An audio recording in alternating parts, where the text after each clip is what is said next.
Welcome to the Present and Sober podcast with your hosts, Sam Goldfinch and Ellie Crow. If you want to make your life bigger, not smaller, then this is the podcast for you. If you can sense that you're destined for more and you're curious about how drinking could be holding you back, listen in and come on this journey with us. Through the interplay of mind and body practices, we will help you elevate your daily life and discover the wonder and potential of going alcohol-free. Let's make life bigger together.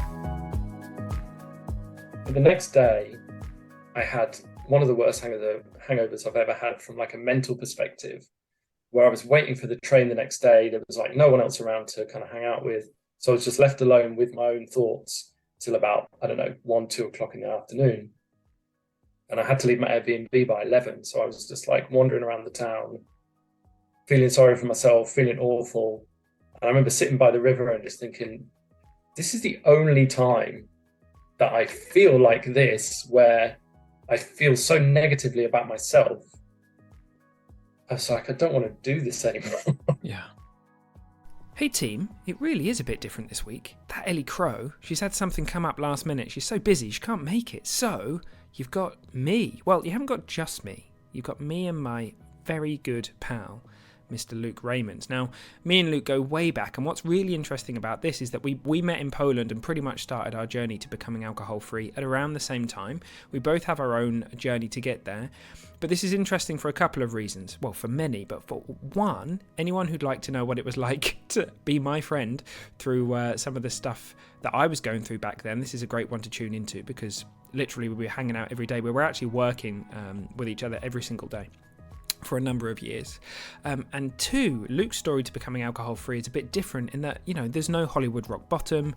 He drank in a very common pattern that you may see in Britain and many other places around the world.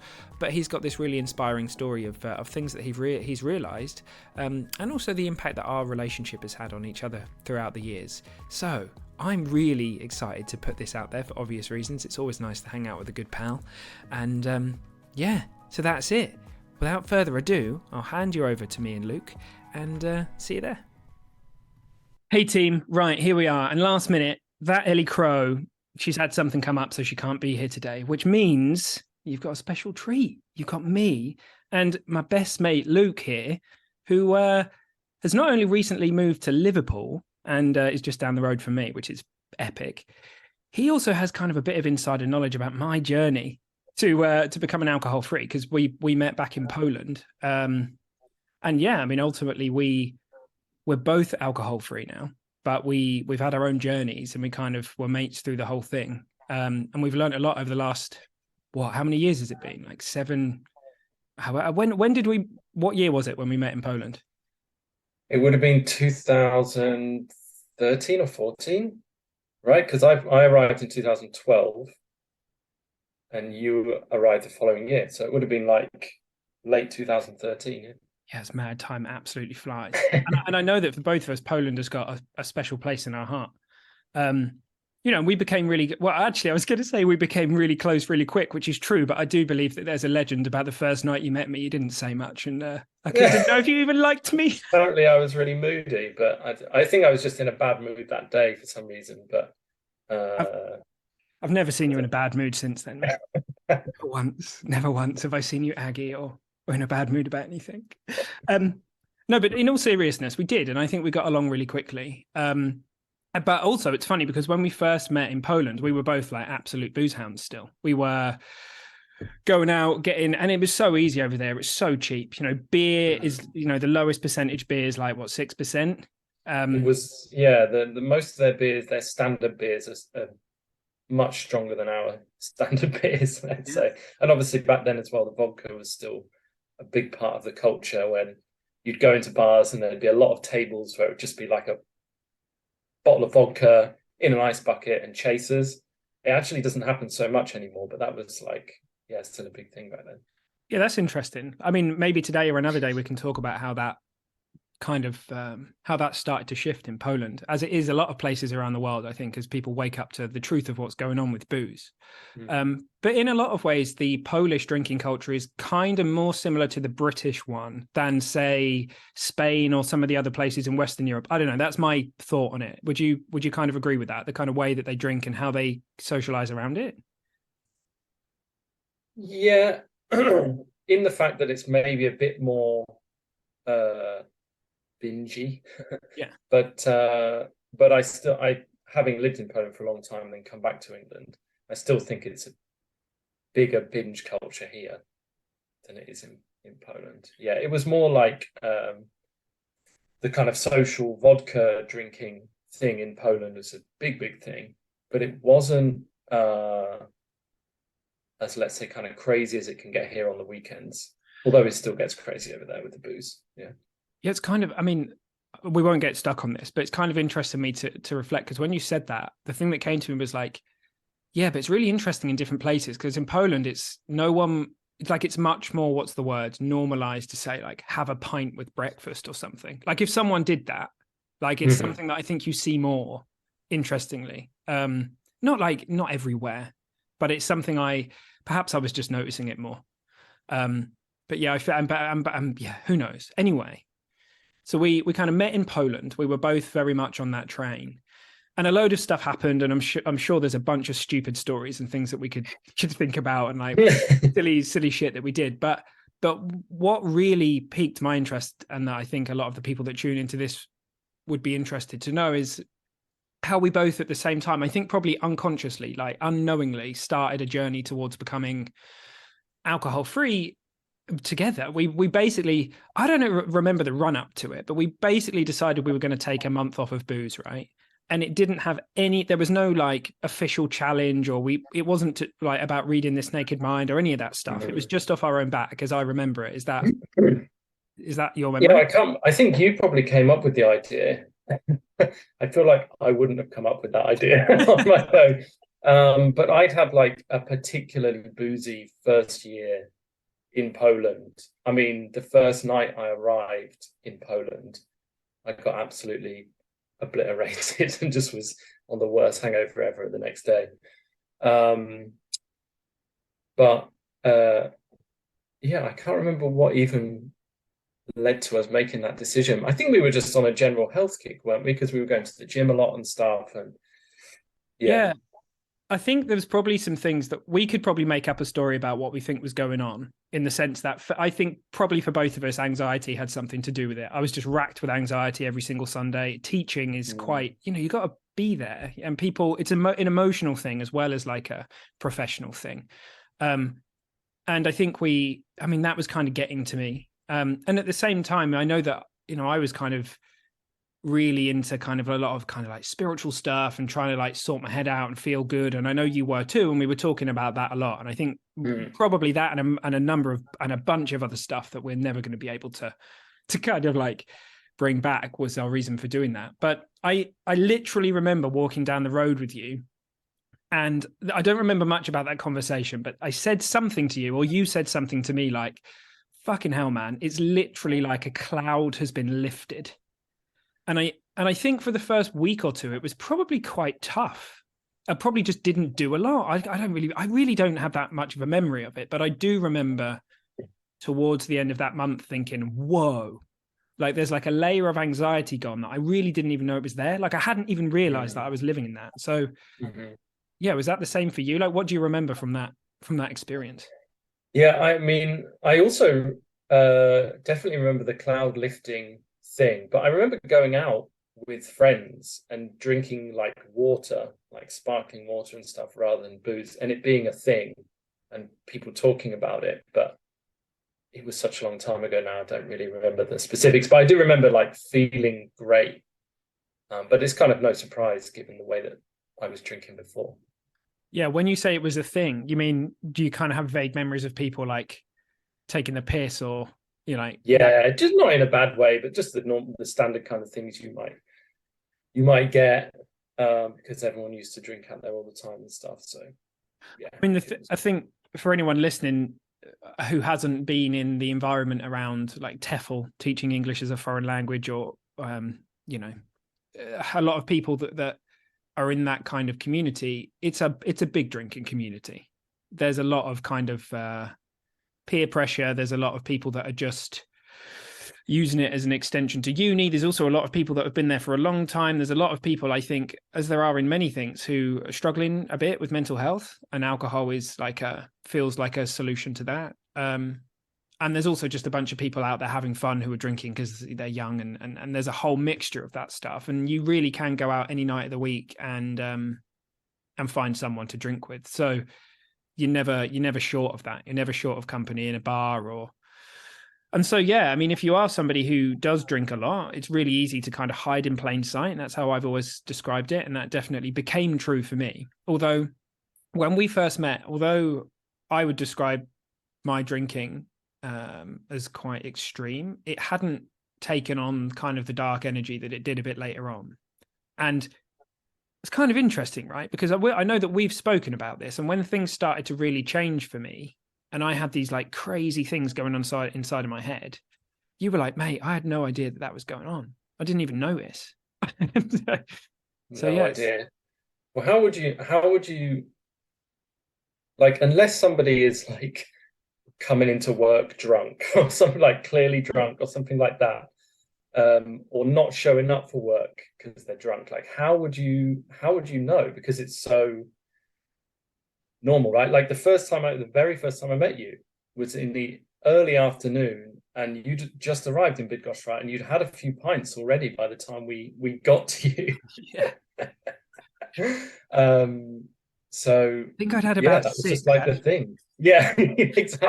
I was pretty far on the way by that point. Yeah. So drinking was just a big part of what we did all the time, like every weekend. Personally, but I think pretty much everyone else as well in our environment, it was like every weekend you go out drinking, but then like on weeknights as well, sometimes you would go for drinks as well. So it was kind of just like almost just a regular thing, wasn't it?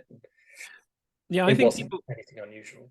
Sure. And people have the model that, you know, people with a problem, or if someone's really bad, or if they're an alcoholic, then there's kind of like this Hollywood kind of idea of what that would be or would look like. So people are kind of unconsciously assessing a situation by that. But I mean, I'd rocked up, and I can remember turning up to Poland and turning up to Bydgoszcz train station back then, which was it was mad. I remember looking outside the window and being like, what have I done? Like, where am I? They did it up a few years back, and it's all lovely and modern, but it really was Soviet era kind of falling down. Like it was, and I can remember getting in the car and driving to the flat, and I didn't know what was going on. I hadn't taught before, you know, I hadn't done a huge amount of teacher training at that point, so I was kind of pretty anxious. So I just did what I knew how to do, which was find the area where people drink, and did that to kind of calm my nerves. And so by the time you found me, that was my version of your nerves were calmed. Half trashed. Yeah. But yeah, it's funny, right? Because something must have happened, and I know that we both said, "Gosh, what's going to come back to us?" Because it was boozy, and so at the end of that month, I can't remember exactly what happened. We both of us clearly noted, wow, that was an interesting experiment, and I feel a million times better. But then we very quickly just went straight back into whatever our plan was, right? It doesn't take long, does it? Yeah.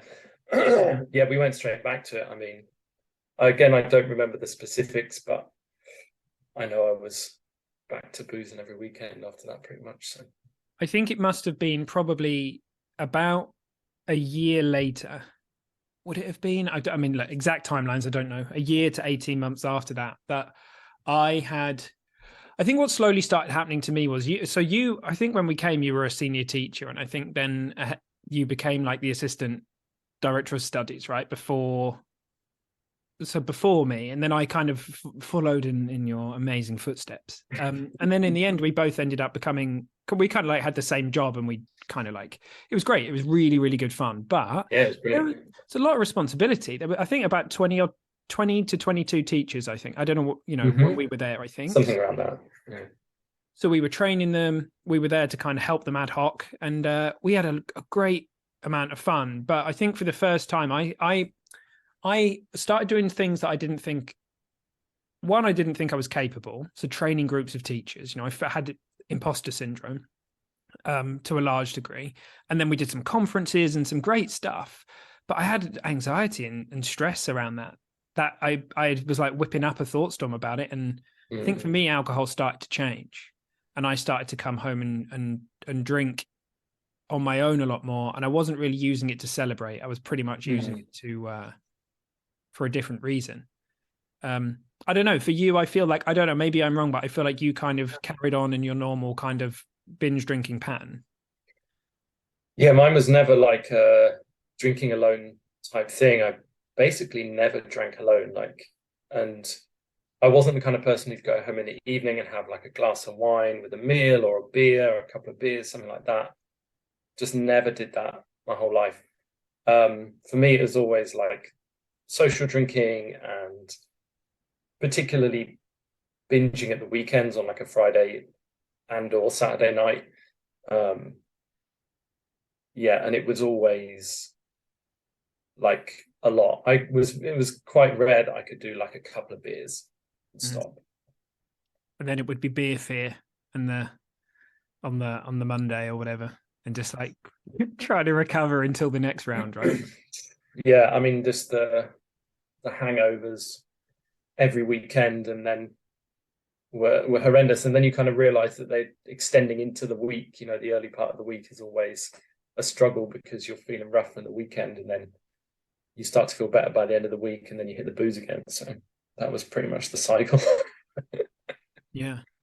Hey, it was funny because I feel like that was the best that I could ever like when I say the best, that was like the limit of the least I could drink. So if I had a week where I didn't say drink Monday, Tuesday, Wednesday, or Thursday maybe, and then I sort of like drank a lot Friday, Saturday, or so maybe Friday, Saturday, Sunday, that was like, oh wow, that was moderation. And that, by the way, might on a Saturday include crazy amounts of booze, like going out at 1 or 2 in the afternoon and drinking like 12, 13, 4, like however many beers. And I'm not a big guy, just keep going until like 5 or 6 in the morning. If there was a night on, or if we were going out to like one of the clubs or something like that. But yeah, it's funny because, I mean, just to quickly go back to that thing where you said, where like, how would you know? I can remember walking home. We used to walk home together when we used to live kind of like the same route home. And on a Monday, I'd pop into, what was the name of that shop? The fancy like Waitrose, Polish Waitrose. Oh, Piotr i Paweł. No, the other one, the one in the big supermarket on the way, just around the corner.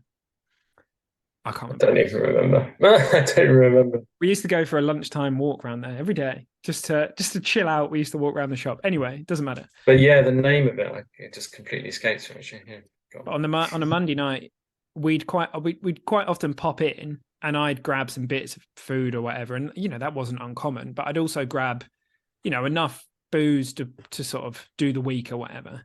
And often by Tuesday, there wouldn't be any left, or there'd be very little left. So I started doing weird stuff. This is how I was like, oh shit, I think he's maybe gonna, because I would be like in my head, if I say we need to go and buy booze on a Tuesday, I was like, oh, Luke's gonna know. Like Luke's gonna know something's going on. So I'd pretend to like, oh, I've left something at work. I'd go back, literally walk all the way back, collect this thing I hadn't actually forgotten. You'd walk home, and then I'd go back and grab it. Silly little things like that. So you can imagine like what was going on in my head at the time. Yeah, because I basically wouldn't have thought anything of it if you were like, oh, I'm just going to go buy some beers on a Tuesday night. I literally wouldn't have thought anything of it, I don't think. Yeah, I mean, I've got no idea about the world that I constructed in my head. Like I was no longer in control. Like I was, getting worried about that and thinking about what people would, and I was kind of living in my head, right? Which is what we all do. But yeah, it's a really interesting time for me because I think so when I started living on my own, I started drinking alone a lot more, and it wasn't a lot at first. It was just like a few cans each night just to keep me going, and then a lot at the weekend. But then that slowly crept up and up and up over time.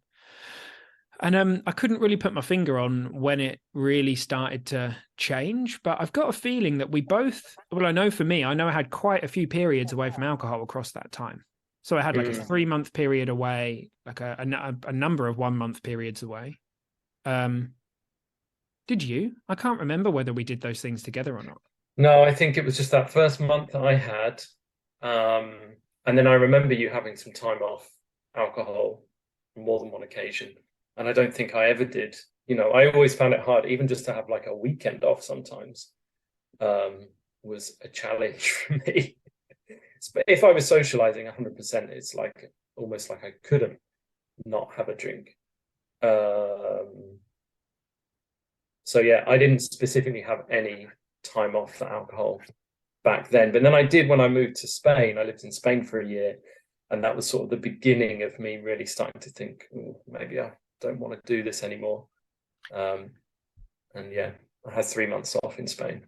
Yeah, I'd like to know about that. So just before we talk about that, it's really just for anyone listening, it's really interesting to think that for Luke, he was kind of in like a binge drinking cycle of binging at the weekend, very common in Britain, I would say, binging at the weekend, perhaps having a few beers during the week, but finding it very hard to have a weekend off. For me, I was drinking huge amounts at the weekend, but also drinking an absolute ton through the week.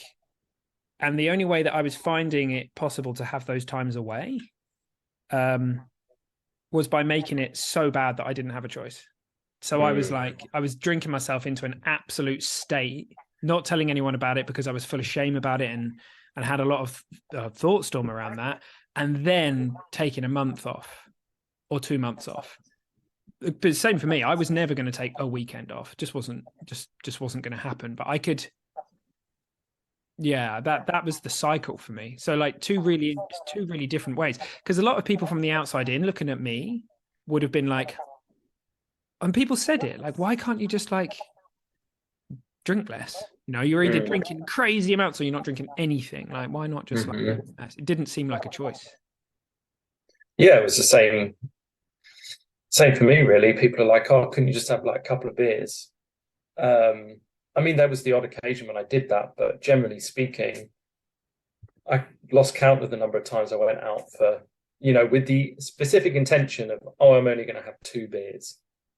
And it ended up 3 a.m, completely smashed. I mean, that was the norm, right?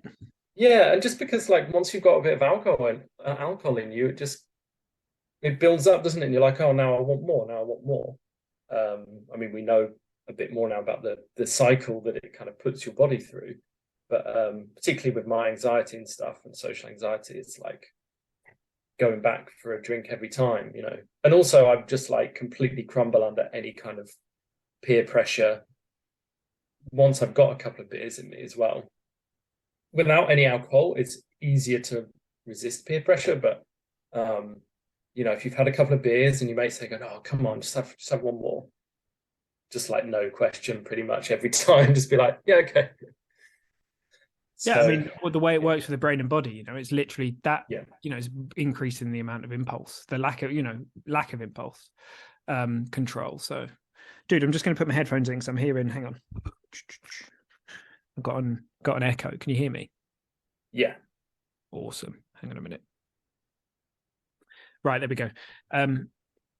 Yeah, that lack of impulse control. It's, how many times, we use that one night where we go out and drink the 2 pints or the four pints. We're like, yes, I did it. I successfully moderated. And then, the next week we get trashed again or whatever.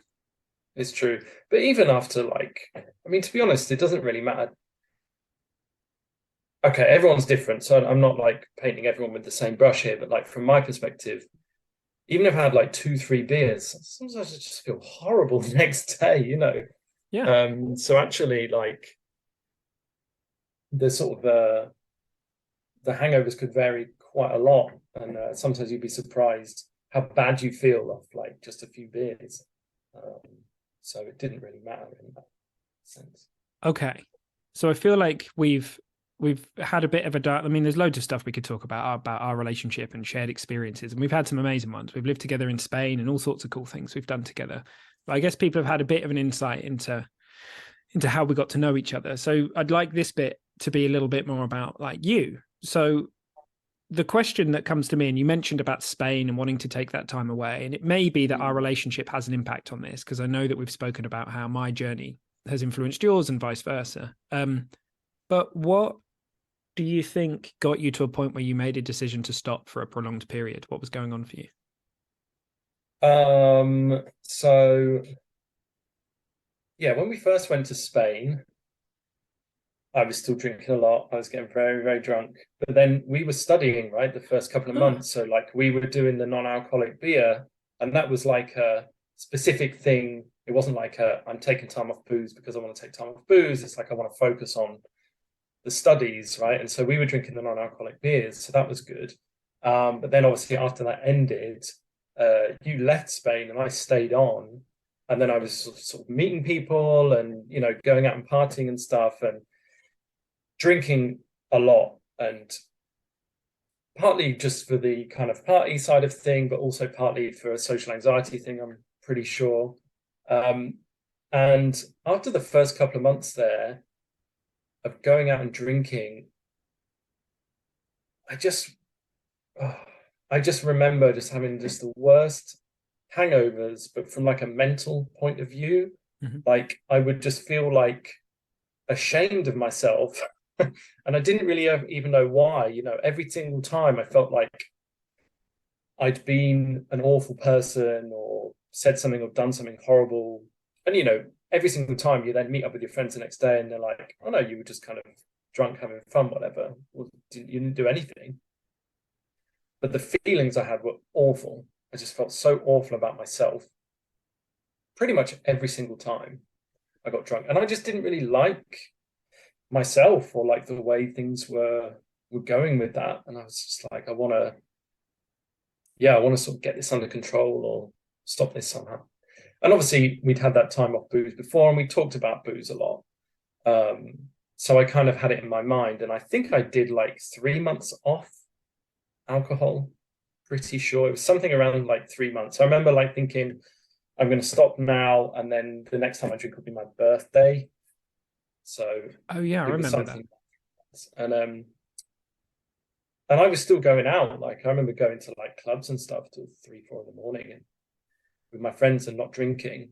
I mean, I was quite lucky in that a lot of those friends weren't huge drinkers. Like they all drank, but they weren't like getting absolutely destroyed every weekend or whatever. So it wasn't like a big deal. And I was still able to go out and kind of have fun and stuff. And then, and then I started drinking again. And for a while, it was like not too bad. It was okay. I had some good nights and stuff. And but then it all just like the same thing started to happen again. And I moved back to Poland. And I remember the night where it sort of clicked for me, where I was just like, I've got to have an extended period off. And it was after a teacher training day. And this was like a yearly event that we would have. And it was quite famous for, having a training day. And then afterwards, everyone would get together and drink and get very drunk. And I'd had many, many nights like this over the years. And I just got absolutely smashed. I literally remember basically being within arm's length of the bar the entire night, and pretty much everyone that was coming up, because I knew a lot of the teachers and stuff, it's like, oh, let's have a vodka shot,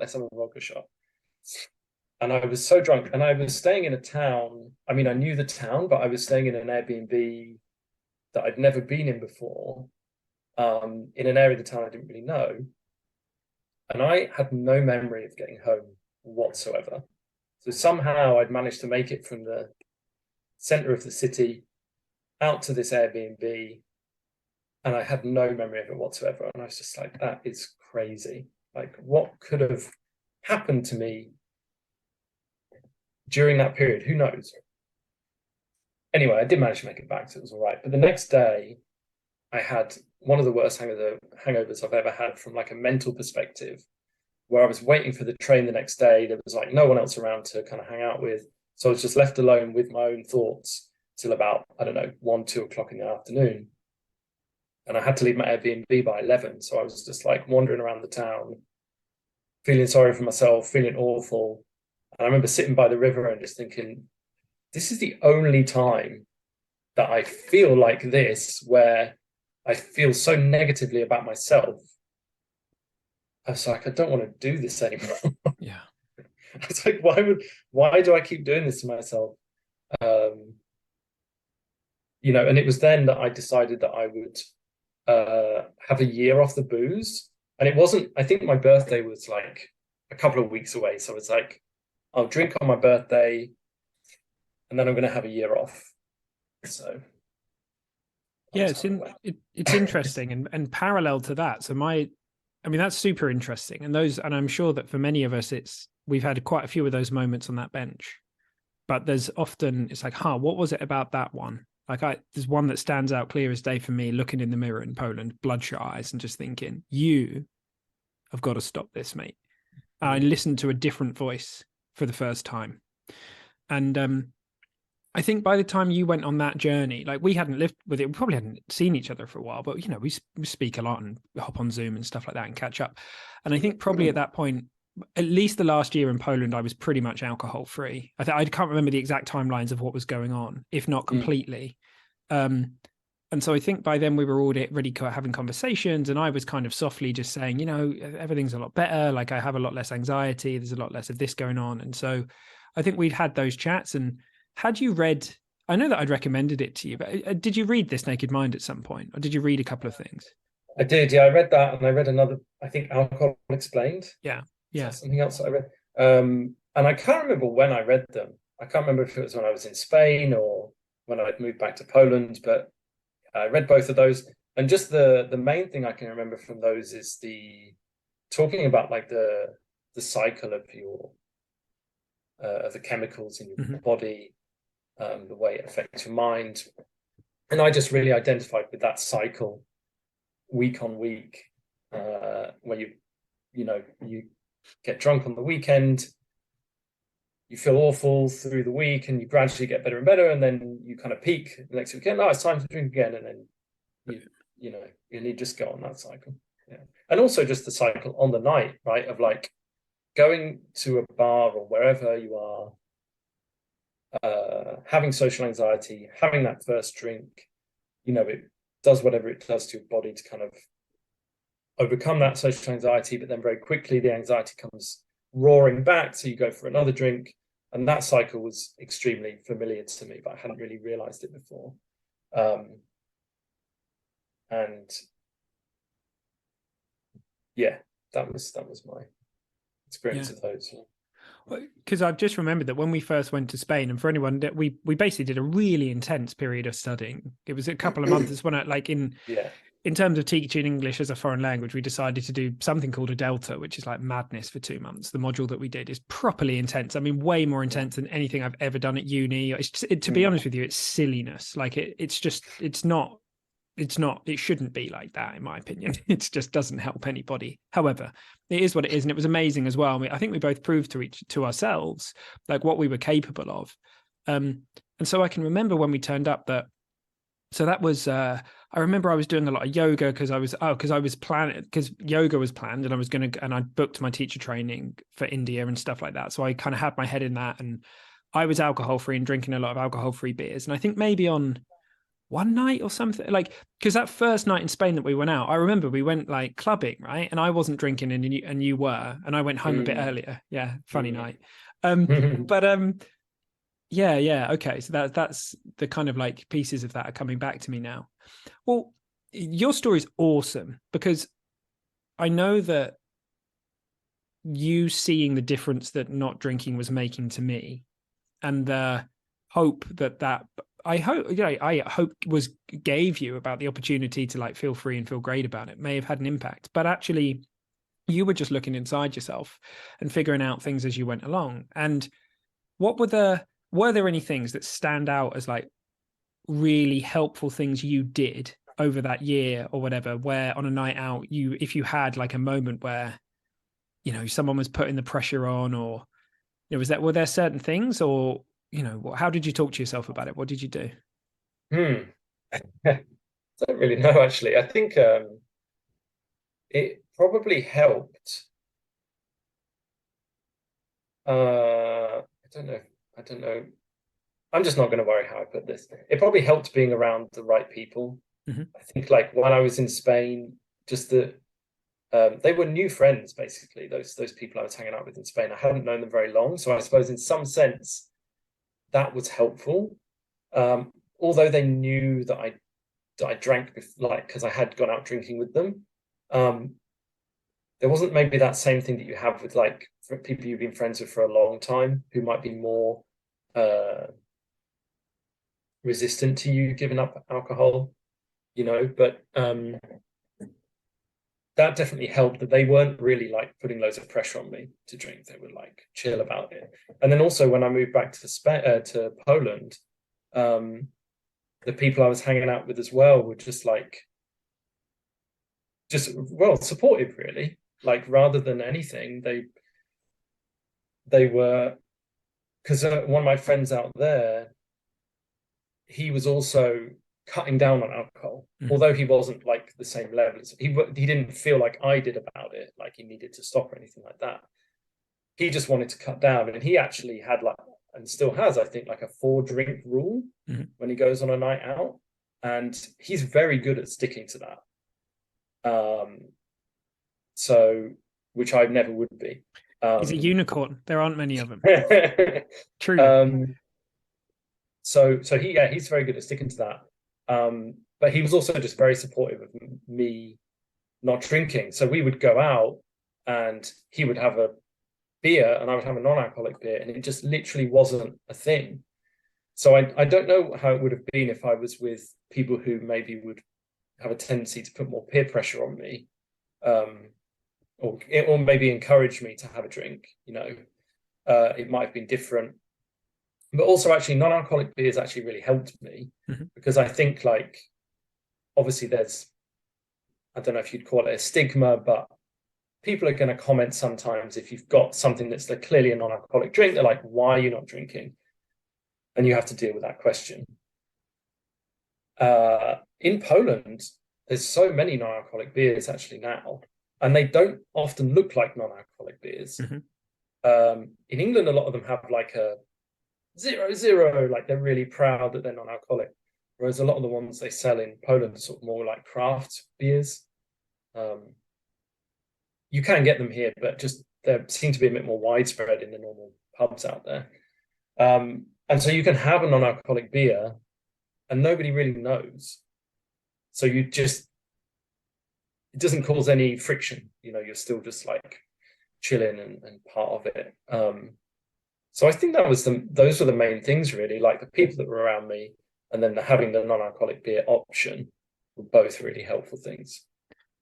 Yeah, it's interesting, right? Because I think it can seem that it's potentially about, there may be something to being able to kind of meet a new group of people and say, this is who I am, these are the choices that they make, and them to kind of accept it and take you from that space. But I think a lot of the time with old friends and people that we've grown up with, that we used to drink with, a lot of the time when they're making comments about us, they're just making comments about themselves, right? They're really just kind of saying, I'm not comfortable with the idea of like not drinking. Like how on earth could you be? I know that I need it in order to have fun. Like how could another reality be available to you? And I mean, who knows? I mean, I love your honesty to that question, and actually like we all have our own journeys and our own lives to be on, and I think we can trust in the fact that life is bringing us everything that we need at any point to go on the journeys to figure this stuff out. And I think it's brave. I think it's really, really cool that you did that and figured it out on your own. Good for you. And you didn't. And for a lot of people, the way that you were drinking is completely normal. In air quotes, in the UK and in a lot of the world. Like we all did it.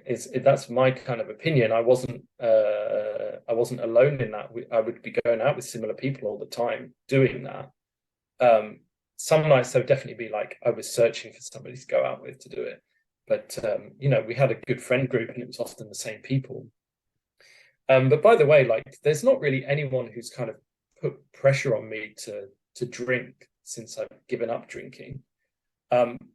People say, my old friends from home and stuff, they make jokes about it and like, oh, you can have a drink, and I don't know. Sometimes they make comments and things like that, but no one has ever tried to push me to drink or anything like that. So it's not like when I say I had the right people around me, it's not like anyone has ever put pressure on me to drink since then. But I don't know, it was something about just the atmosphere and the support that I felt that I had there. And it might have just been the same wherever I was if I was with the right people. So, but that definitely helped me for sure. Well, ultimately, I mean, what I hear in that is connection. Very often what we're looking for when we're drinking is connection. And if we figure out, whoa, I can have it anyway. A lot of the stuff that we think alcohol was giving us, we're like, oh, I've got it anyway. And we've been out on so many good nights together, and come back buzzing, not a drop of alcohol, just really high on the experience and socializing. And dude, like, was there a moment for you there where you were sort of struck by the insight of like, do you know what? I don't think I'm gonna bother drinking again. Or was it kind of this organic thing that kind of just happened over time? I think it was more organic. Like, I don't think there was any moment that struck me. I did have a few interesting kind of moments over the time of not drinking. Like, one of them quite early on, I remember being at a social event and had a non-alcoholic beer in my hand, and I felt socially anxious, and I absolutely smashed that non-alcoholic beer. I drank it so fast, and then I was like, oh, it's non-alcoholic. It doesn't and it just made me think how every other time I've been in a situation like that, I've had an alcoholic beer in my hand and I've drunk it quickly because I want to get rid of that social anxiety. And that's just a natural thing. It's like drink. Oh, it's gone. Right. Next one. Let's get into this sort of thing. So I remember having that epiphany that what I read from that was I was doing that unconsciously before. That whenever I was in a socially anxious situation, I was drinking my drink super quick to kind of make myself comfortable in that situation. That was really interesting. Do you remember what you did in that moment? So when you were feeling that, do you remember what you did? Was it just like right, okay, so that's not available to me, I'll just grab another non-alcoholic beer and see what happens? Or do you did that open up another journey once you I don't remember. I just kind of went through it. I think we talked about maybe just we talked about having to go through that social anxiety and just push through it. That whenever you go to a social situation, probably most people have some kind of social anxiety at the beginning, right? It's just like a normal thing. And most people just drink through it. Whereas if you actually sit through it, after a while, it calms down, like with most anxiety, and then you can just have a good night anyway. And that's basically the kind of cycle now for me. I remember being at a wedding, maybe a year or so into not drinking. And it's the first wedding I've been to since I gave up alcohol. And it was a great wedding. I had a really good time, but it was so noticeable. Pretty much everyone was like, I can't wait to have a drink. Or I can't wait till the ceremony's done so I can have a drink, and it just blew my mind. It was one of those things that I was just wouldn't have noticed it if I had been drinking, because I would have been like, yeah, I want to drink too.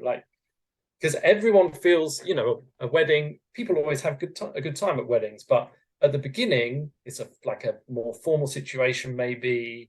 There's loads of people there, maybe you don't know everyone, and all this kind of stuff. Maybe it can be a weird dynamic. And everyone's first thought is alcohol. That's going to fix it. and it wasn't just one or two people. It was almost everyone, separately. I heard them saying it, and it just really surprised me. And then there was, people turning up for the evening thing, and this had happened earlier in the day, and one of my friends turned up. He was only invited to the evening thing, and the first thing he said, oh, I'm going to go get a drink. But not in I just want to drink. It was an anxious thing. You could see it was an anxious thing.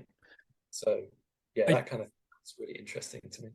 I love what you said. I think often, it's kind of an advantage to us to feel a little bit like, huh, what's going on here when we end up in a new social situation, particularly if there's people there we haven't met before. Like, we've evolved for that to be the case, right? We're looking for the danger that might be out there. Now, the thing that we can learn experientially at a very, very deep level, which I think you've seen.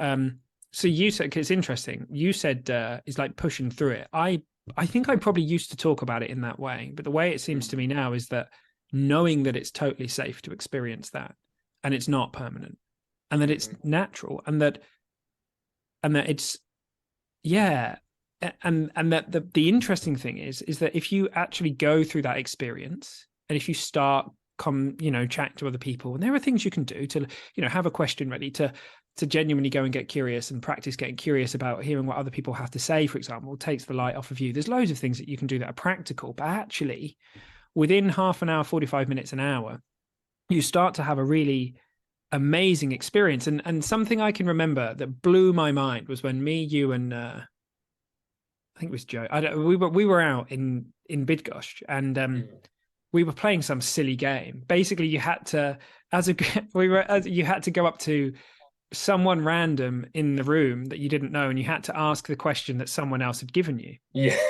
And so, like, obviously sometimes your mates are like completely dropping you in it, and sometimes they're just being funny, like, do you believe in aliens kind of thing, right? And I can remember the utter fear that filled me when I was like, okay, let's do it, because I wasn't drinking, right? Anyway, after the second time, I had basically just walked up to someone in there and said, like, what's your favorite kind of toothpaste or something ridiculous. I was so, like, high on I was like, oh, I can do this. I can do this. I can walk up to people that I don't know. And do you know what actually happened that was really powerful? It's had some really deep and meaningful conversations, because people were like, what? Where'd that go? And then we had these chats. And I can remember getting home that night and not being able to sleep because I was so excited about what it meant. Not just about socializing, but about life and what I was and wasn't capable of. And I, and I can remember talking to you about that. And the next time I did it, I still had that, oh my God. And I think I only did it twice, but actually it proved to me that the experience of doing the thing was nothing like the experience leading up to it. Like, that was all generated by thought. It was all me scaring myself because it was unknown. But the moment I took a step into that, I had an incredible experience. And I think you've taught yourself that. I think you know that now. Like, it's safe to experience that stuff and go and have those experiences in spite of that. Yeah. And I mean, like, for me, like, dating was a big thing, where I'd go on a date. Every first date, I'd be super anxious. And so I'd drink probably more quickly than usual. And quite often, the date would start off well, but it would kind of devolve because I would get too drunk, and I'd just start saying stupid stuff or whatever. And so actually dating without alcohol for me has been an absolute joy, because it's so good to be on a date and still just be like in control of your mind, and like in control of like what you're saying and stuff, because you still get the anxiety. And I remember being super anxious at the beginning of, even now, like, if I go on a date, I'm always nervous at the beginning, but you learn to, like, very quickly just settle into it. And you can have just much better conversations because you're not kind of getting drunk. And it's interesting, like, a lot of the time when I go on a date and I tell the girl I'm not drinking, she will often not drink as well. Sometimes they will, and sometimes they get drunk and then they start to like, kind of rant and stuff, like people often do when they're really drunk, and they'll just kind of get to a point where it's like, okay, that's kind of enough, because we're on a different level now, because you're so drunk that you're just kind of almost babbling, and it's just not, it's not the one anymore. And you fall out of connection with each other. You're still connecting, I think that's true. Yeah. Yeah. That's not like an insult to anyone. Like, that's just exactly how I would be as well, like, and if you're, that is one struggle, if you're going out on a night out and you're not drinking and everyone else is, you can have a great night, really good night, really good night, and then it often gets to a point where everyone's got to that point of so drunk that, yeah, that connection is lost and you're sort of slightly on a different level. And when you're sober, you kind of notice people saying things they wouldn't say or doing things they wouldn't do normally, or repeating themselves is a very common thing, or just getting fixed on a topic and just kind of like ranting, babbling, that kind of thing. And it's just, yeah, it just kind of does cause a disconnect on the night. And so, I often find myself going home at midnight or earlier, which is by me. Well, to me, I get JOMO. I actually get JOMO about that now. I get the joy of like missing out on that part of the night, because I know that anything that happens after 11 or 12 or whatever, like the conversations are bullshit. Like I'm going to spend, but I would have spent a bunch of money. I might have gone out like buying stuff I didn't want to, like it just wasn't helpful. Dude, there's so much we could talk about here. Just to wrap this up, right, with our last 5 minutes, I'd love to know, how do you feel about this now? Because I know that we've spoken about, I think I even said to you like 2 days ago, like, how do you feel? Like if someone were to turn around to you now and say, like, don't you drink? Like, what's going on there?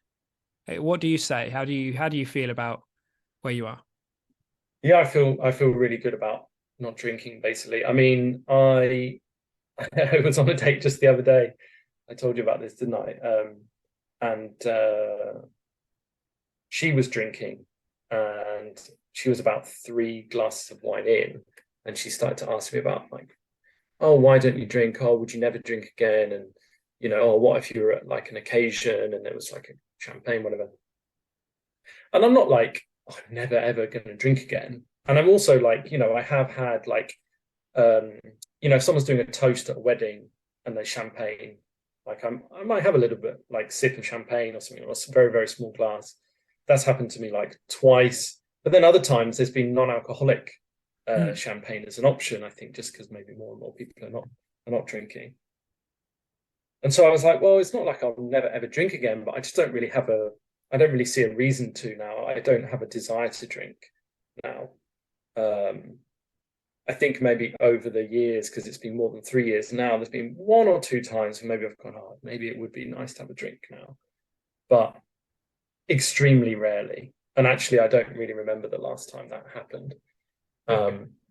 So yeah, I'm very happy with it. I don't see a reason for me to go back to drinking. But at the same time, if it was like toasting somebody at a wedding, there was only champagne, I would do a toast and have a little swig of champagne, but that's it. I actually did drink 1 beer just over a year into giving up alcohol, because I'd done my year off. And then I just thought, I'm just going to keep going because I'm happy with this. And I drank 1 beer and I did not like it. Like, I really didn't like it. It was interesting because I could really taste the alcohol in it. Like, having been drinking non-alcoholic beers, I was like, wow, this tastes boozy, which I didn't like, actually. And I felt awful. Like, it was an afternoon beer. Yeah. And I remember going home and just feeling like super tired, just groggy, didn't feel good. And I was like, nah. Dude, that experience of drinking after a really long time, maybe we don't have time to go into it now, but I had a similar thing after 18 months. I drank a bit and I was like, that is not what it was. And I realized how much of the effect of it was being caused by withdrawal that I didn't even know was going on from the beers that I'd had a week before or whatever, right? And dude, I really thank you for coming on and having this chat and putting it the way that you did, because I often say the goal is not to like stop drinking. The goal is to just get to a point where it doesn't make sense anymore, because that's freedom, right? And it's not, there's nothing to be afraid of. So for example, someone might not have, if someone had a different philosophy or a different way of seeing it, they might not have had that beer, but you got a bunch of data. You now know that if you drink a beer, what it does to you in the cold heart, cold light of day, what that experience is like. No withdrawal, no beers from the week before or whatever. You're like, oh, like that's what that's like. And I think that's really powerful to leave people with. And I love your story because really we've just connected and stayed friends, and we've both seen what's possible for each other. And now genuinely we hang out a lot and we socialize, and the joy of socializing, I just love it, man. I just love it. I love going and visiting friends and having brunches and lunches, and my socializing might have shifted to a little bit earlier in the day. But, you know, if we're going up the climbing hanger and climbing together and having a tea or a coffee and having a chat, like it's great. And I love having you here. Bit of a bro thing. I love having you in Liverpool. Yeah. For as long as you decide to grace us with your presence, it's nice to have you. Yeah. But, thanks for coming and sharing your story. And yeah, good for you, pal. It's really cool to hear what you are. Yeah, it's a good chat. Thanks, man. No stress. Hey team, there we go. Now Luke said to me the other day he just doesn't know, if we hadn't met, if he'd be enjoying the benefits of an alcohol-free life and living with less anxiety and all those kinds of things. So we never really know the impact that our journey is having on other people. Even if we're doing it quietly and not shouting from the rooftops, people will see, people pick up on those shifts, those inner changes that are happening for us. And yeah, I mean, I'm so grateful for that friendship, and you know, it's wonderful that we're now like living so close to each other and hanging out like we used to back in the day, but this time with a lot less, well, with no hangovers, and with a lot less just crap attached, which is always nice. See you in the Facebook group. See ya all around and all those places. Have a great week.